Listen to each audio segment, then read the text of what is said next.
Ricardo Rubies, excombatiente. Malvinas es más fuerte que otros recuerdos, hay veces que quiero olvidar un poco. ¿Cuál fue tu posición en la guerra? Nuestra misión era cubrir el posible desembarco inglés en la zona de Sapper Hill, a 4 kilómetros de Puerto Argentino, porque teníamos misiles antitanque y contravehículos de desembarco. Nos pasamos a adherir al batallón de infantería de Marina número 5 porque ellos no tenían este tipo de misiles que teníamos nosotros, misiles Bantam filoguiados. La misión era esa, que los ingleses no desembarcaran ahí. De hecho, no usaron tanques ni desembarcaron ahí, desembarcaron en el estrecho de San Carlos, en el puerto de San Carlos, del otro lado de donde estábamos nosotros. Después del 1 de mayo casi todas las noches ellos bombardean distintos lugares. Llegaba la noche y empezaban bum bum bum sí sí, entraban a caer las bombas ahí donde estábamos. De día se alejaban porque le tenían mucho miedo a nuestros aviones, de noche se acercaban, nuestros aviones actuaban de día. El bombardeo naval siguió hasta el último día. Cuando se declara la guerra, ¿sentiste feo asedio de muerte o saltabas de un estado a otro por momentos? Mi pensamiento era que no íbamos a ir, que iban a ir los otros y teníamos fe de que la guerra no iba a terminar como terminó, que iba a ser una escaramuza, una recuperación de Malvinas y que después iba a haber una mediación diplomática sin que se alcance la guerra. Nosotros nos enteramos que se declara la guerra por televisión. A medida que pasó el tiempo, llegó el momento de ese 9 de abril. Primero se prepararon los otros muchachos con los cañones que al final no fueron, y cuando nos dimos cuenta, estábamos nosotros arriba del avión. Llegamos de noche, dormimos en un hangar y después nos fuimos a Puerto Argentino. Ahí estuvimos unos días y después nos llevaron a la zona de combate el Sapperille, Cerro Zapador. Los ingleses a partir del 2 de abril empezaron a preparar su flota, más de 100 buques.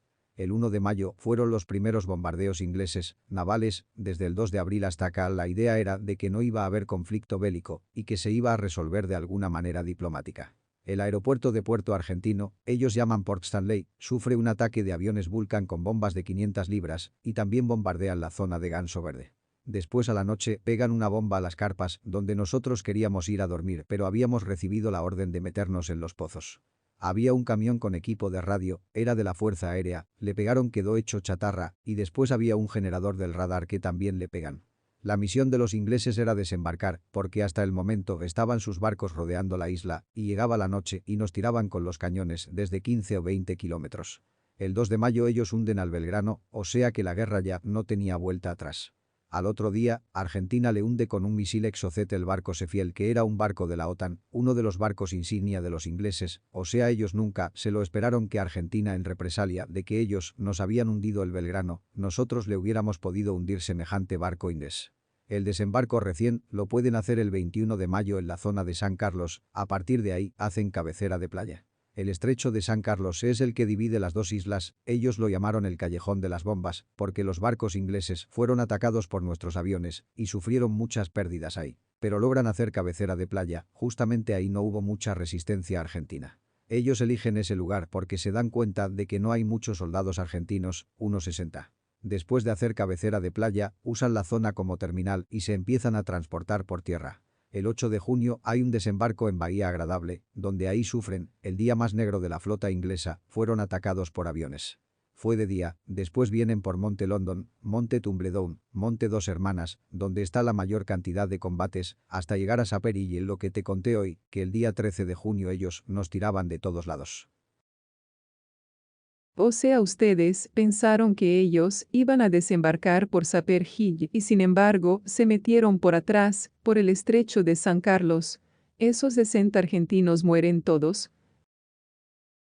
No, son tomados prisioneros, creo que hubo algún muerto. Ellos van haciendo combates en distintos lugares y van tomando prisioneros. Los prisioneros una vez que los agarran, los llevan en el buque de la Cruz Roja y los sacan a Montevideo y después vuelven al país.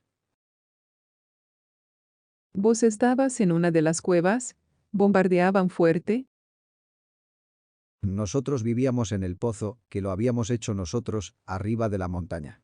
Bombardeos había todas las noches, después del 1 de mayo, todas las noches. Era una manera de volverte locos, si se puede decir, de joderte y de tenerte dentro de los pozos. Ese día muere un compañero, el soldado Cavigioli que era de San Lorenzo, le cae la bomba dentro del pozo, él muere cerquita mío. El día que más bombardean que nos tocó a nosotros fue el 13 de junio, el día que empezó el Mundial de España, debutaba Maradona, como habíamos ganado el Mundial del 78. Argentina jugaba el partido de inauguración, perdimos 1-0 con Bélgica, el 13 de junio. Nosotros ese día no pudimos salir de los pozos en todo el día porque nos caían bombas desde mar, desde tierra, desde los aviones, ya los ingleses estaban ahí, al otro lado de la colina. Nos tiraban de todos lados. Al otro día nos ordenan que íbamos a hacer un contragolpe, los misiles ya quedaron ahí en posiciones, no los tocamos, ya no los podíamos usar, no había tanques. Nos ordenaron juntar las municiones y preparar los fusiles, íbamos a hacer un contragolpe el día 14. Cuando amanece el 14, a media mañana, se ordena la rendición. Argentina se rinde. Tiramos unas granadas donde teníamos los misiles, destruimos todo lo que teníamos menos los fusiles. Nos fuimos para Puerto Argentino. Nos ordenan romper los fusiles y ya aparecen los ingleses, nos revisan todo, nos encañonan, cargan sus fusiles y nos empiezan a llevar para distintos lugares a trabajar, a hacer distintas tareas, unos van a enterrar a los compañeros, a otros les ordenan limpiar el pueblo. Después nos llevan para el aeropuerto y estuvimos hasta el 20 de junio, el día de la bandera. Subimos al rompehielos Irízar, de ahí nos vamos hasta Ushuaia, y de Ushuaia vamos creo que era Río Gallegos, en un avión, y después en otro vuelo íbamos todos sentados en el suelo, el avión era sin asiento, hasta el aeropuerto Espora que está cerca de Bahía. Tenías 19 años antes de que se declare la guerra, pensabas que ibas a estudiar, que ibas a terminar la colimba. ¿Cómo pensabas respecto a tu futuro? ¿Tenías novia? No, novia no tenía en ese momento. Quería estudiar. A mí me gustó siempre la parte contable, siempre le decía a mi vieja yo, si estudio algo, voy a estudiar contador. Pero después de Malvinas intenté y ya era complicado ponerte a estudiar. Así que me anoté en Entel que estaban tomando veteranos de guerra. Discúlpame Ricardo que te haga regresar a esto. Cuando vos estabas en los pozos, le escribías cartas a tu familia. Había una desinformación adrede por parte de los rangos superiores, son los secretos de guerra que se tienen por miedo de que se filtre alguna información favorable al enemigo. Vos estabas ahí donde te caían las bombas, estabas en el núcleo del quilombo, ¿qué ponías en las cartas? Nosotros éramos compañía antitanque, batallón comando, pero fuimos a Malvinas y nos adherimos a la compañía Mar, del BIN 5, otro batallón, entonces dijeron que las cartas tenían que enviarlas a la compañía Mar del BIN 5 a mi nombre. Como yo no era nativo de ese batallón, estábamos prestados ahí, entonces a las cartas las mandaban de vuelta. Yo en las cartas no ponía lo que sentía, más que nada para no preocupar a mi vieja. El miedo lo teníamos todos los días. Cuando llegaba la noche y empezaban a bombardear, los que éramos católicos, rezábamos, le pedíamos a Dios ver el sol al otro día, lo único que queríamos. Vos imagínate esta situación, estábamos arriba de una montaña, adentro de un pozo, no había luz, no había agua, tomábamos el agua de los charcos, lluvia y llovizna permanentemente, sin comida, con poca ropa.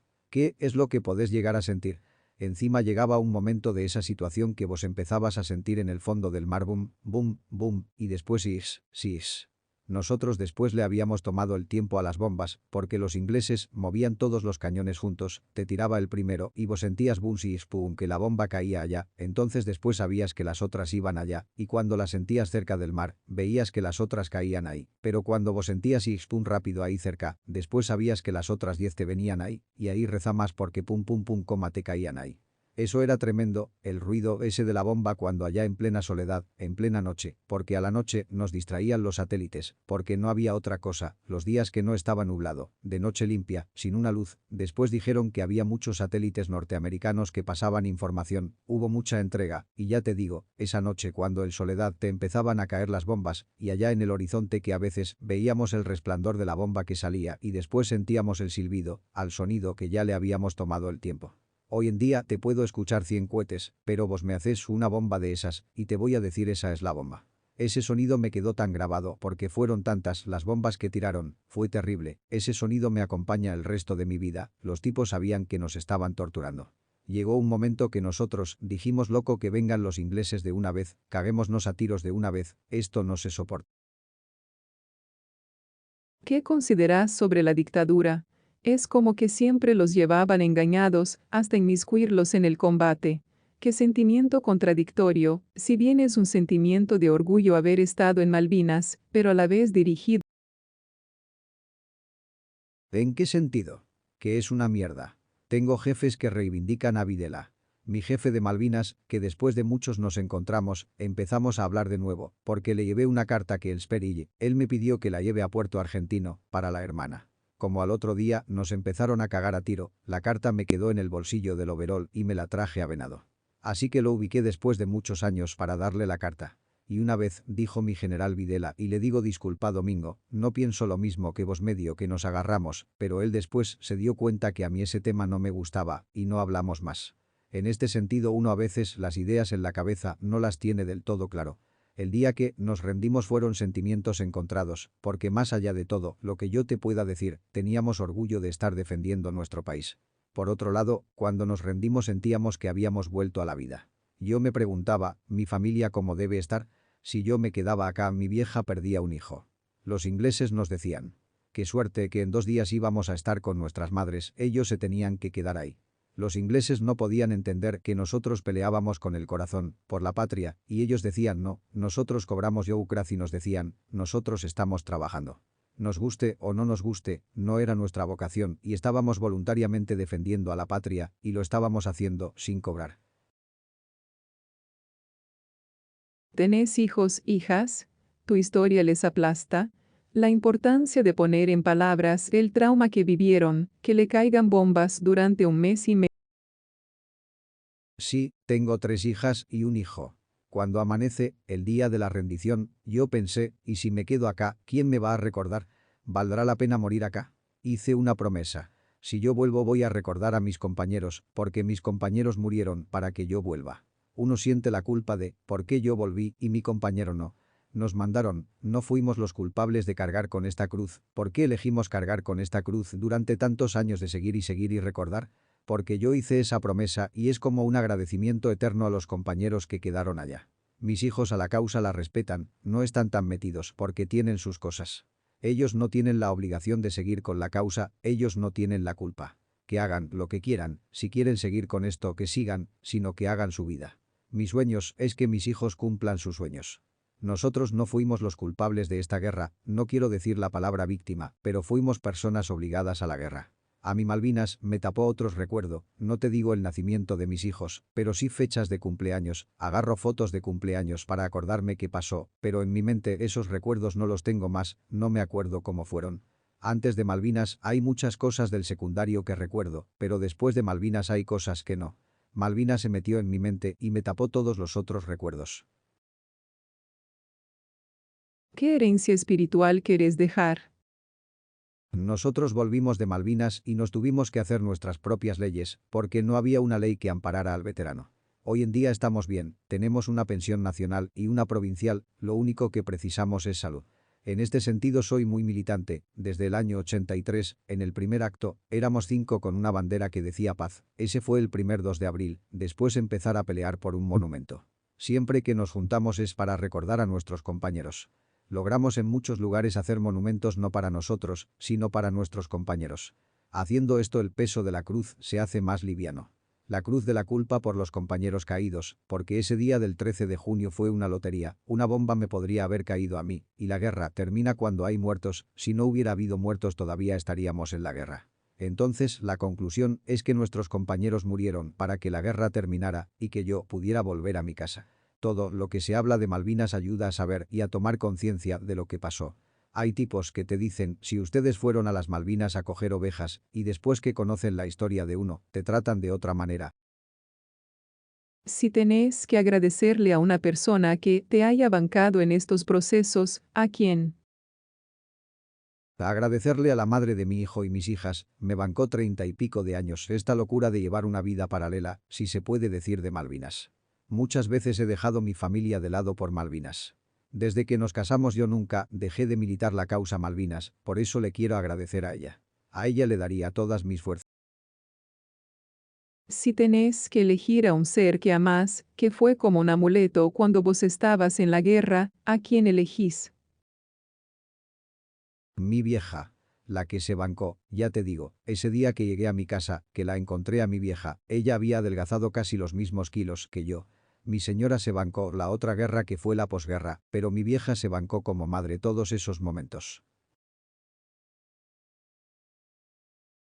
Fue la película que vieron los otros, la película en la que vos actuabas, eso te genera tristeza. Yo pensaba en lo que podía estar pensando mi vieja, y me decía, ¿qué le voy a poner en la carta, que nos están cagando a tiros? No sirve. Por eso escribía mucho. Estamos bien porque yo imaginaba lo que ella pensaba, con un hijo de 18 años. Ricardo, te felicito que tu hijo y tus hijas estén haciendo su vida, su propia historia. Gracias por la charla. Gracias a ustedes y déjame mandarle un abrazo enorme a mi hermano Oscar y a toda su familia. Los quiero.